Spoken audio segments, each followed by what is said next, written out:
c'est grave. Ouais, C'est ça. ouais. Ah, c'est con d'un incendie dans une caserne de pompiers. Ouais.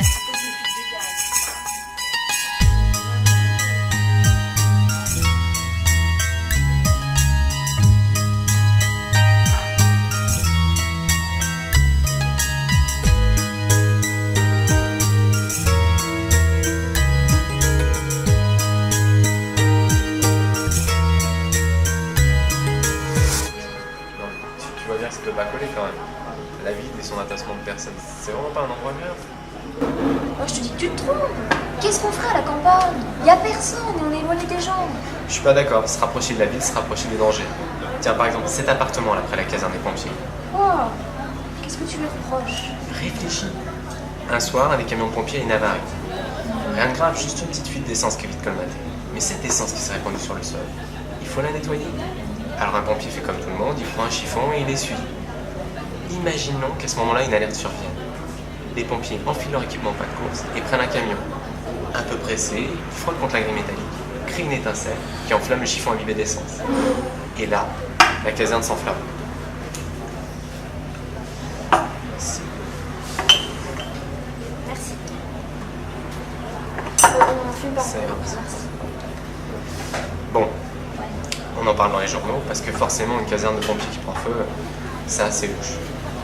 La police va croire à un attentat et avec le contexte politique international, le gouvernement va prendre ça comme une attaque contre le pays et engager des actions militaires contre les groupes terroristes financés par les Américains.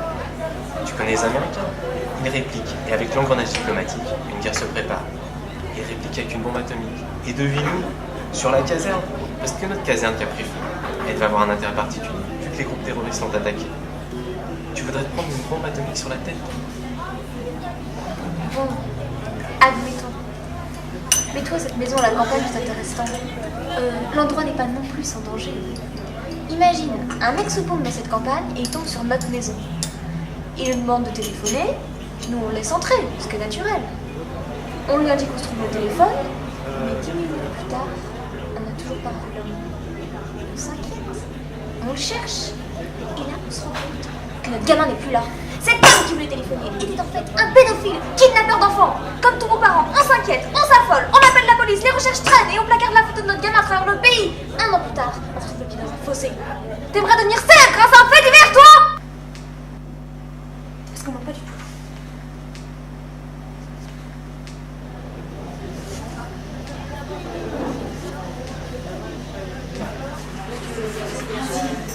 Excusez-moi, j'ai un peu écouté ce que vous disiez, j'ai l'impression que vous n'êtes pas d'ici. Qu'est-ce que vous faites dans notre petite ville? Mon mari va se faire muter à la base aérienne et on recherche donc un endroit où on pourra habiter. Ça va faire un moment qu'on cherche, mais on ne trouve rien. Et parce que vous croyez vraiment qu'ici c'est mieux qu'ailleurs?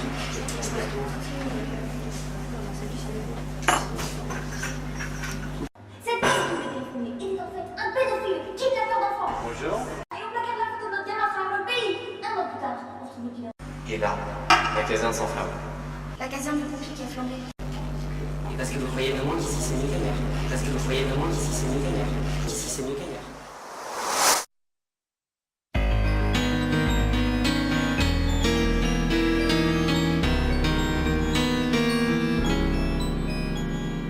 Tout ce qu'on voit dans nos journées, ces cris, ces pleurs, sans l'habitude, ces enfants qu'on aurait violés, ces vieux qui meurent de solitude, ces guerres déclenchées pour rien, ces idiots qui régissaient le monde ces menteurs qui disent tout va bien, pendant que nos villes s'effondre.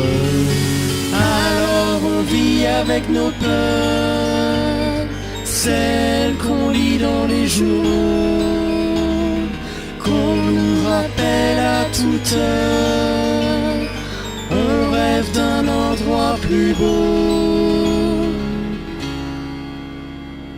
Alors on cherche à fuir tout ça, alors on cherche L'idéal, vers des lieux qu'on ne connaît pas, mais on oublie le principal, c'est qu'à l'abri de nos maisons,